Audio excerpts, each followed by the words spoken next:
Welcome to another edition of Carnivore Radio. I'm your host, Jeff Sherman, along with Dr. Eric Lopkin. And we start out, and Dr. Lopkin, brace yourself. I know you're an emotional person, not only brilliant, but emotional. Goodbye, Nancy. And does that bring a tear to your eye? Plus, I will say something else. I saw a Fox show, forgot who was the host, that she's someone that has always failed up. I mean, people don't realize, like, Biden called her the most effective congressional figure in modern history. She's actually lost the House like 3 times. Your thoughts? Yeah, I believe she's the only speaker that lost the House, lost her position, gained it back, lost it again. So, I mean, her career is amazing. She has done nothing for her constituency. I disagree. She took San Francisco, probably the most beautiful place on planet Earth, and destroyed it. Yes. Well, okay, I'll rephrase. She's done nothing positive for her There you go. constituency. And accuracy is key on this show. Yes. Go ahead. And not only has she failed upwards, but now she wants to hand her seat to her daughter. Oh, wait a second. I have to say this. I saw her daughter on a show, had to be, God, time flies, 10 years ago. You talk about white privilege or economic privilege, dumber than rocks. There you go. Yeah, that doesn't surprise me. And let's Dumb face it, shit. every politician that hands their position off to a child thinks they're creating a dynasty like the Kennedys.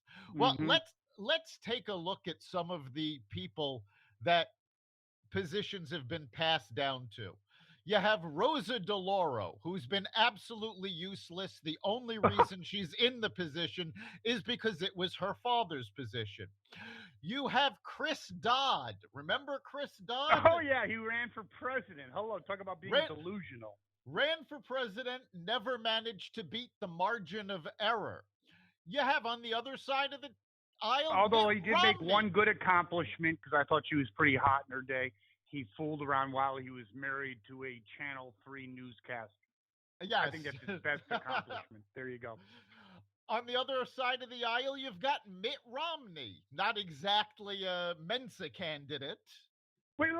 I have to interject. That is so fascinating that you said that. Because he's another example of, let's just say, economic/white privilege. Dumber than rocks. His father was an accomplished guy, non-college grad, but still an intelligent person, right? Romney is a dumb shit that I actually agree with Perry during the debate, because I experience Bain. It is vulture capitalism. You hire Bain not to start an innovation wing in your company. You hire Bain because you don't have the ho-hos to fire people yourself. End of story. Yeah, so we've got all of these people that have handed their seats down. And I mean, let's not forget, they all think they're going to be Kennedys. Well, let's take a good look at the Kennedys, because other than Bobby and JFK, this is not a group of winners either. It's like a white trash festival, to be honest with you.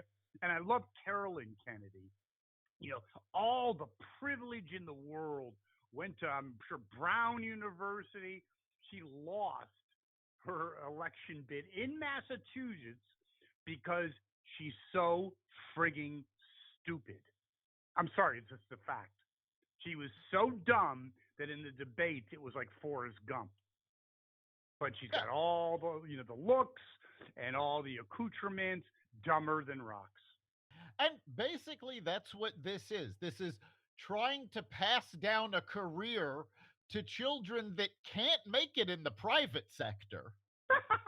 Yeah, good luck. Yeah, I agree 100%. It's not going to happen. I think Jeffries is going to be the Speaker of the House. And I love that the Democrats always talk about election deniers. He explicitly said that Trump was an illegitimate president. What's the problem here? They never They never point out the election deniers in their own party. Hillary Clinton still says she won 2016 and there was fraud. Stacey Abrams went for years claiming, oh no, it was a fraudulent election. The Democrats have been claiming. There are still Democrats that say George W. Bush was elected due to fraud. They Actually, you know something, you bring that up. That's actually an amazingly good point. That's when it first happened. Because there was election irregularities back in the 60s with Kennedy gerrymandering Chicago, harvesting ballots with Daley. But the first time, the first election deniers were Democrats in yes. 2000. No doubt. History So I mean, is silent, isn't it? oh, absolutely. And that's why they don't teach history in school anymore, so that they can deny all this stuff happened. Oh, they teach history. It might be convoluted. Yeah, and has it's no basis in reality, Dr. right. Locke. But yeah, I teach, nuclear physics. It doesn't mean, oh my God, we'll move on from that. So the FTX, the founder of the Bitcoin exchange, funneled millions, maybe $1 billion to Democratic causes. They say, and you know more about this than I do, that it could be bigger, the biggest scandal in American finance, bigger than Enron, bigger than Madoff. Yeah, that's what not just the saying. funneling. I'm talking about the malfeasance. Freed was basically using FTX as his personal piggy bank. He funded through a super PAC money to Democrats who, by the way, have all been asked if they'll be returning the money, and not one of them has said they will. But this was bigger than just one man committing fraud, because this goes to the heart of cryptocurrency. And what people don't seem to understand about cryptocurrency is that it has no intrinsic value. It's not like a commodity like gold or silver.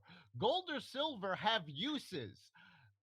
Silver is used in electronics, in antibacterial systems. Gold is also used in electronics. These are minerals that actually have uses beyond investment. Mm-hmm. Cryptocurrency has no value. It's basically like art. It is only as valuable as somebody is willing to pay. It is all speculation. Unless you're hunters, Art. Well, and that's the other thing. Crypto was created. People forget this. Bitcoin was primarily used by criminals to avoid the government being able to track their money. So the fact that cryptocurrency is now at the heart of what could be the biggest financial scandal in history shouldn't come as a surprise to anybody. And the whole reason he was funneling money to the Democrats is because he knew what he was doing and was trying to influence regulators to keep himself protected. No, without any question. My only question to you is Bitcoin. If this was in the Wayback Machine, 1970, I think your argument is 1,000% correct. But explain to me and our listeners, what's the difference between American currency, since Nixon moved us off the gold standard, to cryptocurrency? Is it really all that much different? Well, I mean, in a technical way, not really. In an actual way, though, it is, because American currency is backed by the faith in the U.S. government that other countries have. It's because we've never failed to pay our bills, despite the fact, we keep shutting the government down for a week or two at a time while we argue budgets. The world has faith that the American government will back its commitments. Cryptocurrency has no such backing, not from any country, not from any company. there is nothing behind it. Well, I'll interject something as a human dinosaur, which I freely admit I never got cryptocurrency. I think anyone who invested in it, yes, it basically no different than going to Vegas. It was a spin of the wheel, the roulette wheel, and that's it. It really is. And I do want to separate because there's two terms that are used pretty much interconnectedly, and it's cryptocurrency and blockchain. Cryptocurrency is what we're talking about here that has no intrinsic value. It's basically a speculative investment. Blockchain is the technology used to build cryptocurrency. Blockchain has value. Blockchain has industrial uses. Blockchain has security uses. So there is a difference between the two. So if somebody starts talking about blockchain and all they're referring to is cryptocurrency, they don't know anything about blockchain. Excellent point, Dr. Lopkin. Um, Speaking about having no value, we have Gavin Newsom. I love this. I cannot take credit for this. I was listening to some editorial person saying he looks like something out of Central Casting. Good looking guy, middle age, 45, whatever he is. Dumber than rocks, though. Thinks he's going to be president. Meanwhile, California, no reason for this on Earth, on planet Earth, is now has a $25 billion deficit. And you said this, Dr. Lopkin, his slogan should be, I'll do for America what I did to California.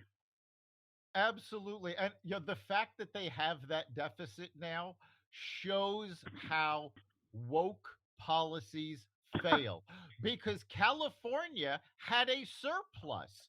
It was bailed out in the American Rescue Act, same as New York was bailed out, Connecticut was bailed out, I believe Illinois was bailed out. All of these faltering Democratic run states that could not keep themselves afloat were bailed out by the American Rescue Plan. The fact that in this quickly California squandered that money, and it's not just California. I mean, Connecticut, we just had a gubernatorial election where the governor was touting the surplus we have. Oh, and it's great. But one of the things he never mentioned is the fact that revenues in Connecticut are falling. So we don't have the income coming into the state to keep all of this stuff going that was bailed out by the American Rescue Plan. A little minor oversight. It was not intentional, right. I'm sure. Yeah, so it'll be interesting. I think hopefully that will put the kibosh on him. Maybe not hopefully, because if he runs, I think that would be great entertainment. Again, dumber than rocks in the Pelosi family tree. So he's got that DNA of obviously genius. It'll be great to see him. So I hope he still runs. To be fair, it's not genetics because he married into the Pelosi family. Oh, there you go. But guilt by association. How does that sound? There you go. Sorry, my bad. And that's something that you do have to look at because Newsom is he's running for president. He's running for president. The results of the midterm actually energized Biden. So now it's actually much more likely that Biden will be running for re-election. Now, we've talked about this in the past. When an incumbent is challenged in a primary, and it's happened to both parties, the incumbent has always won and then lost the general. Yeah, no question about it. My little takeaway on that in terms of Biden's prospects is they put the Band-Aid on a lot of shit, excuse my language. The Band-Aid's coming off. You're going to have heating shortages, inflationary pressures on people just barely surviving to heat their house and pay for fuel. I think I've learned this in life and I've learned this in the business world. Sometimes your worst moments happen when you think you're a rock star, Dr. Lopkin? Oh, absolutely. And I have to wonder how many people that voted Democrat started you know, feeling bad about that decision when they went out to buy their Thanksgiving dinner. Because while inflation overall is only up, I believe, 7.5%, the items that go into a Thanksgiving dinner are actually up 20% from last year. Well, inflation is a bunch of BS. Okay, It, they measure home prices. They may measure things. They have changed. They've moved the goalposts. If you measured in 1975 inflationary standards, the inflation's probably approaching in the teens yeah, well, for things again, that actually people buy. for the things that people rely on, which they tend to poo poo when they report the inflation Of numbers. course, because they But did it on food, purpose. yeah, food, grocery items, fuel, these are all up more than double, double digits. Most of them are up almost 20% year over year. So while Biden is going, oh, it's not so bad. Look, it dropped a percent, since last month. It's like, no, it's actually up 20% for the things that people use most. And here's the last rub on all this. Knowing that Biden is completely incapacitated mentally, he's probably at the level of like a fifth grader. He's not going to have the ability, he has 0.0 ability to have the fireside chats. He's going to get angry, he's going to get pissed, and it's going to spiral down.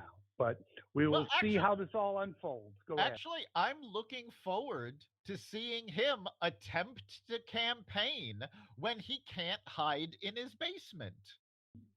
Oh, that's so fantastic. That yes, I observed that as well. Didn't know what show it was on. He's going to have to get out there. He's going to have to go to battleground states. Let's face it. If it wasn't for COVID, he would have never won. He's going to have to go out there. Every time he speaks, it's exponentially worse.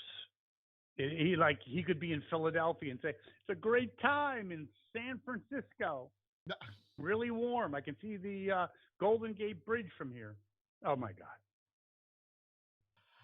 Yeah, no, it's brutal. It's been getting worse and worse. It's not helped by the fact that his press secretary doesn't know what she's talking about. So, no. That's indicative of checking off the boxes. Gay, oh yes, African American, immigrant. 1, 2, 3. You're on first base. There you go. That's it. That's what the entire Biden administration has been about. Oh yeah, absolutely. Yes, the number one in diversity, last place in competence. There you go. It will be interesting though as a new Congress takes shape, barely squeaking out the victory, I might add. I think in large measure due to the Trump factor, but that's another show. The investigations into Biden. And you have 60 Minutes, which I used to watch, Dr. Lopkin, when I was a youngster many, many moons ago. It's just a political hack show now. You had Leslie Stahl saying, basically confronting Trump, saying it's not proof. Now, 2 years after the election, oh my God, we've done the groundbreaking research. Groundbreaking. That is actually might be true. That's not the 60 Minutes with Mike Wallace. That's pretty much like Beavis and Butthead. Well, it wasn't 60 Minutes that did the investigation. It was the CBS, News division. Yes. Yeah, I got it. But still, Leslie Stahl, that's Trump. Yes, but that's an important difference to point out because the managing editor, the person in charge of the CBS Evening News, which is where everything flows down from, is Norah O'Donnell. And Norah O'Donnell was one of those journalists that had secret meetings with Hillary Clinton. Whoa. She's in charge of CBS News? She's the managing editor of the CBS Evening News, which is... I've always thought of her as the typical quintessential liberal. Never worked a day in her life. Oh, Nora probably grew up in the Beltway or some other place like that. And a complete political hack. If she wasn't managing editor, okay, her ratings are pretty much I think Carnivore Radio has more Yeah, I mean, zero, CBS, zero, zero, zero. the CBS evening news ratings are barely beating out CNN. I mean, it's absolutely ridiculous. And it's because of their woke bullshit where they covered up um, McCarthy. Kevin McCarthy stated that when the Republicans take over the Congress in January, they are going to block certain Democrats from being on committees. And one of the And they ones he should. mentioned was Adam Schiff. And the Good. reason that they're blocking Adam Schiff is because he kept going out and lying to the American people. Well, Knowing he was CBS, lying. right. Well, CBS News kept having him on. He would lie right there to them, and not one of these so called journalists ever challenged him on it.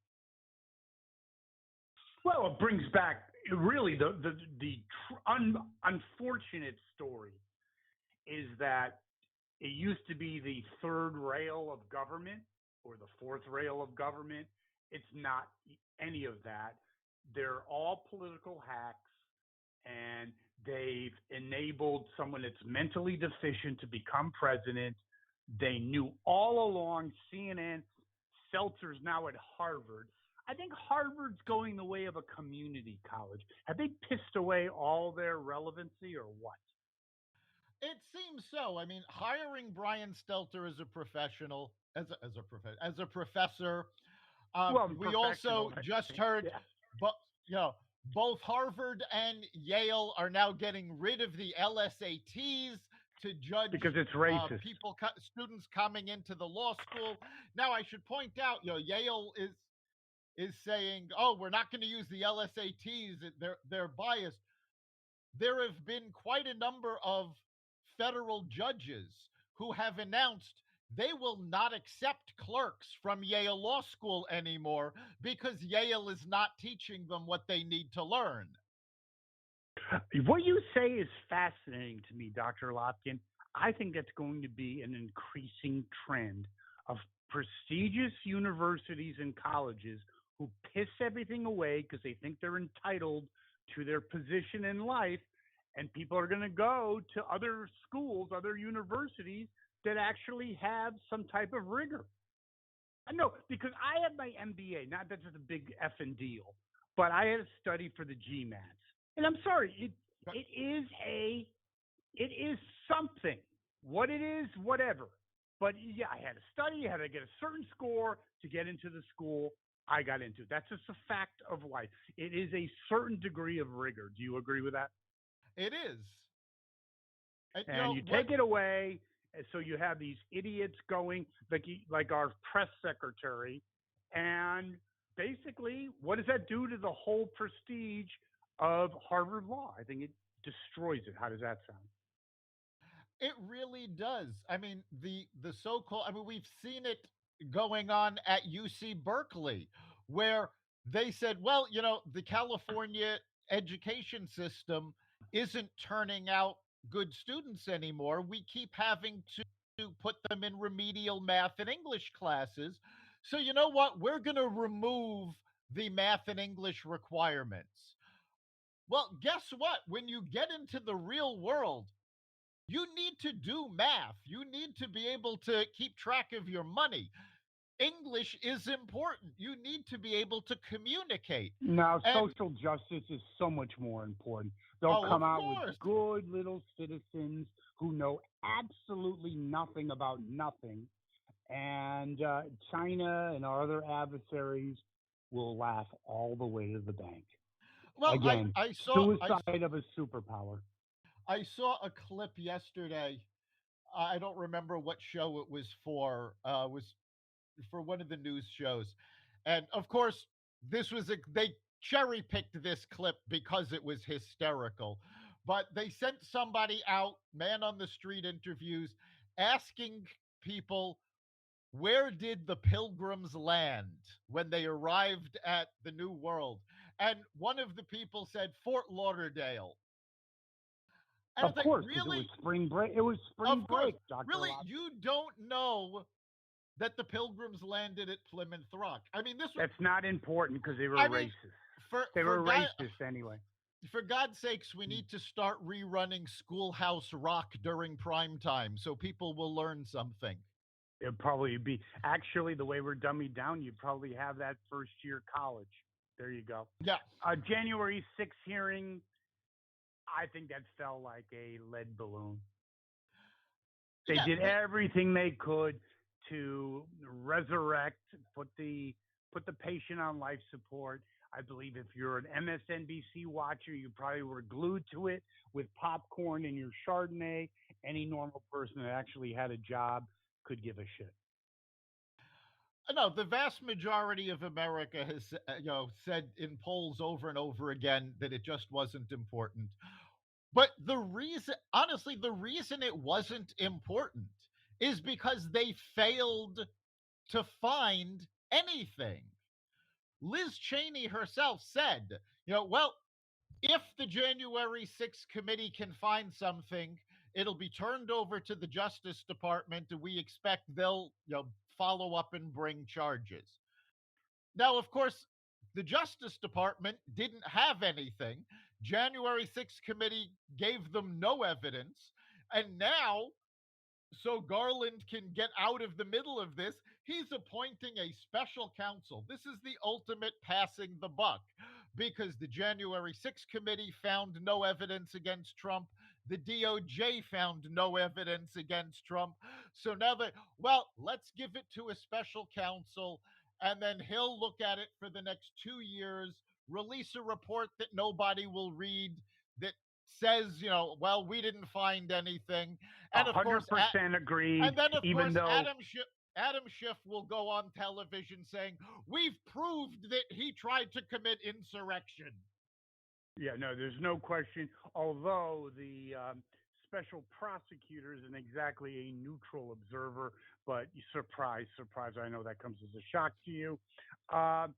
Now, speaking of, I don't really want to give it too much time.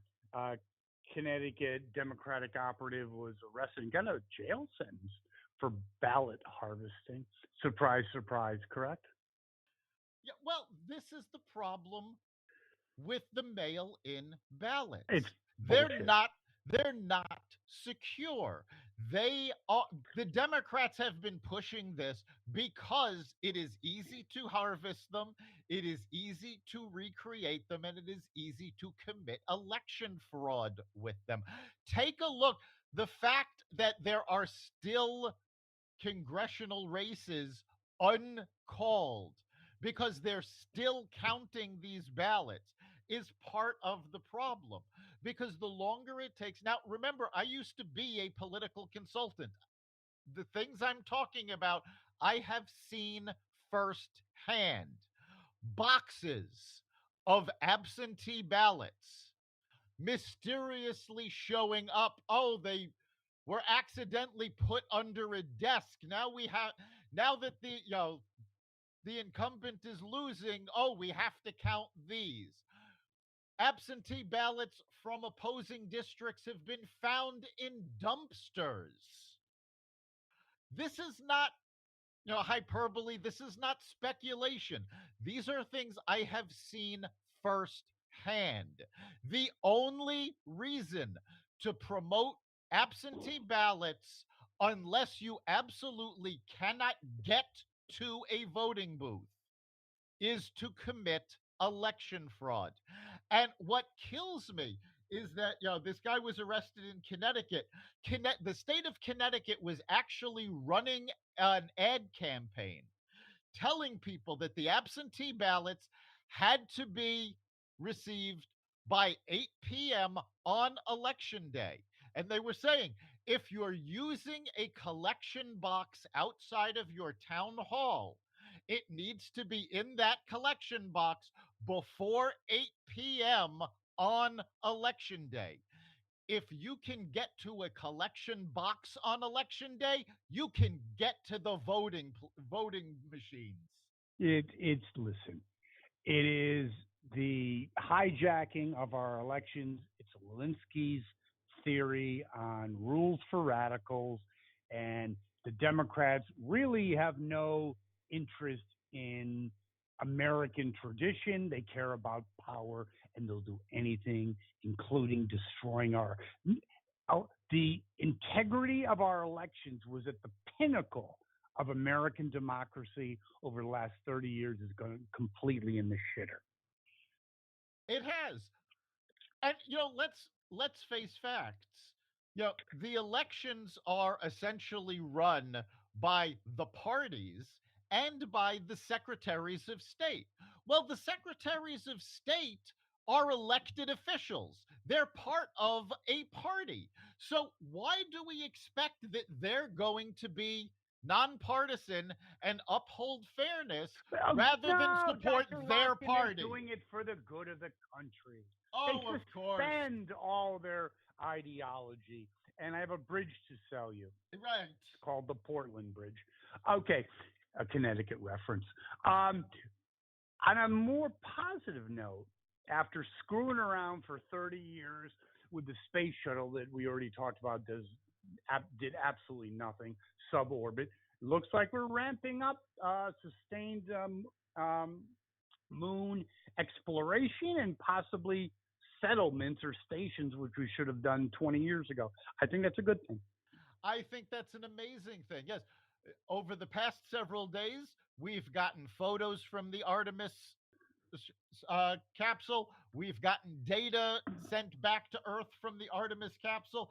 Everything is not only running as expected, it's actually running better than expected. This is a huge win for NASA, and it's a huge win for America because, and I'm amazed at how many Americans don't know this, but we're not simply shooting a rocket to the moon for the sake of doing it. There are resources on the moon that we're going to be able to use. And we are in another space race, this time with China. China is ramping up their space program. They're trying to get to the moon before we can get back.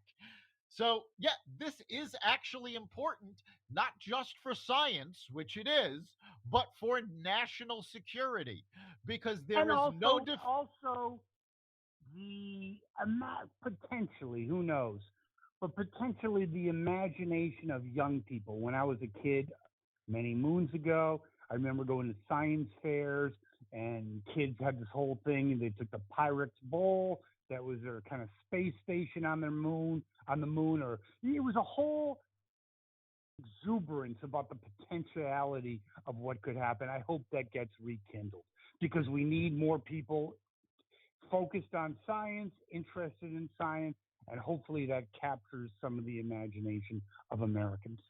Absolutely. And the other thing to remember about setting up a moon base is that it is much easier to assemble and launch a spaceship from the moon than it is Earth. So this gives us the launching pad to go further, finally go further into the solar system with manned spacecraft and have people land on Mars. Possibly going even further to the moons of Jupiter and Saturn. There was without a question, long overdue, but I'm not being negative. I find that highly encouraging. Not so encouraging is this is encouraging, the uprisings against the mullahs in Iran, but where's our woke administration? I hear crickets. Yeah, the people of Iran are finally standing up to their leaders. And if any of our listeners happen to see the World Cup game where Iran competed, the Iranian team refused to stand for their national anthem. This is huge. An amazing take down that wall, Mr. Gorbachev moment. But Weekend at Bernie's and the sorority sister are more worried about fumes from a bus. Yeah, because they're still trying to resurrect God, the Iran nuclear deal. The Iran nuclear deal was a bad idea when Obama signed it. It's why Trump backed out of it. And also let's be very clear about this. Trump didn't simply back out of it because we never ratified the treaty. Treaties have to be ratified in Congress. The president cannot sign a treaty without Congress agreeing to it. Congress never agreed to the Iran deal. This was something Obama did on his own. Trump went, well, I'm not pushing this through Congress. It's not worth it. And not worth it. Biden It's is detrimental. Yes, and Biden is trying to resurrect this piece of garbage. And Well, now that the Republicans have taken back the House, he knows he's not going to be able to get it ratified. thank God, the biggest promoter of Iran and enabler and empowerer of Iran was Barack Hussein Obama. Number one, no one really knows that. They navigated or hacked one of our drones and landed it. Instead of, and I'm not a big fan of Cheney, the ex-vice president, he said, why didn't we launch a crew? We should have. So they got all our technology. Guess who's supplying drones to Russia? Hello. And then Yeah, we've seen billions and trillions of dollars or billions of dollars in the middle of the night. You have to wonder whose side was he really on? And we'll just leave it at that. Yeah, it is ridiculous. We have seen the Iranian drones being used by Russia in Ukraine. Thanks to us. And yeah, it's our fault. We did Hello. not. And I mean, it always struck me as odd. We are sending drones into enemy territory. Why do we not have some sort of self-destruct on them? We talked about that when we were in terrestrial radio. Yes. It's like, hello. Yeah, really? Like, who's a genius who didn't think of? Basically, if you had a real president that Barack Obama was not, I would have the head of Raytheon in my office saying, listen, you dumb shit, why didn't you have a destruct button? Hello? Like, obviously it can be hacked, but anyway, that's another story. We'll finish up on, again, alluding to the hearings that are upcoming hearings. It's going to be great. It's going to be great entertainment. I suggest everyone get a real popcorn machine, not a microwave, but the one with the drip down butter, all that kind of stuff. But we're going to also possibly see Mayorkas being impeached. There's no better person no more deserving of a person than this anti-American traitor. Well, it's funny because I was talking about this with my wife earlier because she was saying, well, Mayorkas isn't smart enough to resign, so they're going to have to impeach him.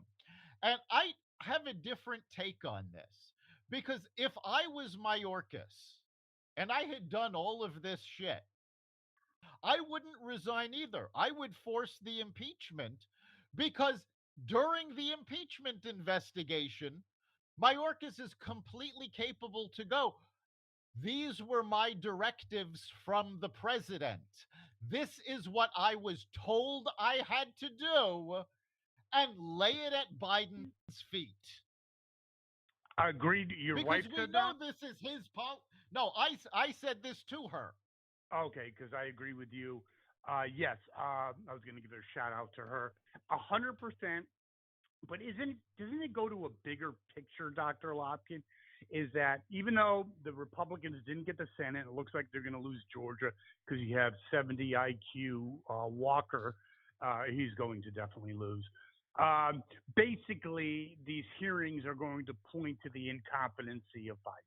You're going to look at corruption with Hunter. You're going to look at incompetency. And basically, not just by dumb incompetence, but by design, destroying our borders. It ain't going to play real well in 2024, is it? No, it's not going to play well. And the thing is, if they do this right, then you're If. going to, if the Republicans do this right, starting with Hunter Biden, because we've already seen the New York Times, the Washington Post, we talked about CBS. They're all going, oh, no, the Hunter Biden laptop was legitimate. If they start with that investigation, it has now become clear that the liberal media is not going to protect Biden. Great analysis. Yes. They're going to let this through. Well, if you start there and you go, okay, this is the malfeasance we found here. Now we're looking at the malfeasance here. If the liberal media starts going, oh no, this is a right-wing conspiracy, it's like, no. You just showed that there was malfeasance. Now let's see where it goes. 1,000,000,000,000%. And it does lead into the bigger picture. Is it about, again, with liberalism and Democrats, that you're only as good as when you're of use to them? Yes, he did win the midterms, figuratively.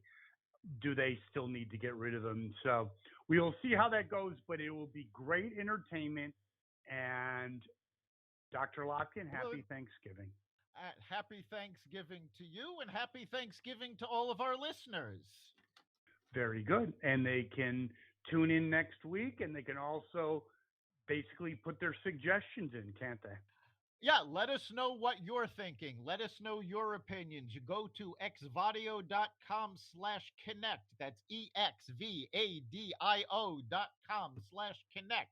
And of course, you can listen to every episode of Carnivore Radio at xvadio.com/podcasts, the Carnivore Radio website, the Apple Podcasts app, Google Podcasts, Spotify, iHeartRadio, Stitcher, Amazon Music, Audible, and other platforms that respect freedom of speech. And we are growing, Dr. Lopkin, as we move into the new year, aren't we?